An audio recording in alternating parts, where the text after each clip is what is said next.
你们好呀，我车酱。今天我们来用烤箱做一道烧烤风味的猪肋排。首先来做个美式烧烤汁，因为外面卖的太甜了。1杯番茄酱打底，1/3杯苹果酒醋或者苹果醋，1个汤勺的黑红糖、红糖或者白糖，不同种类的糖会带来不一样的味道。半杯的鸡高汤提鲜，如果没有鸡高汤可以省略。2个茶勺红尖椒粉或者烟熏红尖椒粉，它们之间的区别是一个带有淡淡的烟熏味，一个没有。它可以提升酱汁的颜色，并带来一点甜味儿。1个茶勺蒜粉，你可以使用2到3粒新鲜的蒜切末来替代。1个茶勺洋葱粉，同样可以使用新鲜的洋葱切成末来替代。再加入适量的盐和黑胡椒调味儿。最后是半个苹果，切之前可以将表面的蜡用刀刮掉，再清洗干净就可以了。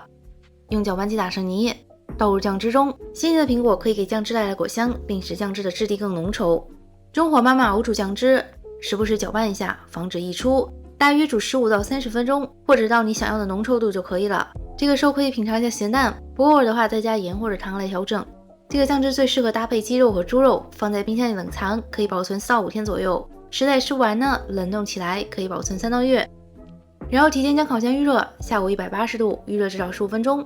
接下来准备1盒猪前排，猪排分为前排和后排2种，2种肋排都可以使用。前排靠近猪头，脂肪丰富，肉质鲜嫩多汁；后排靠近臀部，相对更干，更有嚼劲一点。你可以根据自己的喜好选择。猪排表面这层膜可以撕掉，也可以用刀划几下，防止受热收缩导致猪排变形。再用剪刀将凸起的小肉块剪掉，这部分容易烤糊，影响口感。倒入3个汤勺的卡针粉调味儿。均匀涂抹在猪排的正反两面，卡针粉可以在猪排表面形成一层美味的外壳，让肋排吃起来更加有味道。使用锡纸完全包裹住猪排，锁住水分，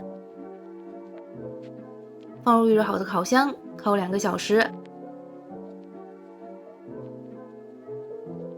2个小时后检查一下熟度，使用一个叉子能够轻松的插进肉里，就说明熟了。如果没熟，可以继续烤10到15分钟。将之前做好的烧烤酱涂抹在猪肋排的正反两面。为什么不提前涂呢？是因为提前涂的话，烧烤酱很容易糊掉，通常是最后1个小时或者给肋排上色的时候才涂。这个时候可以将烤箱的下火关掉，开上火，温度约在220到230度之间，正反两面各烤3到5分钟。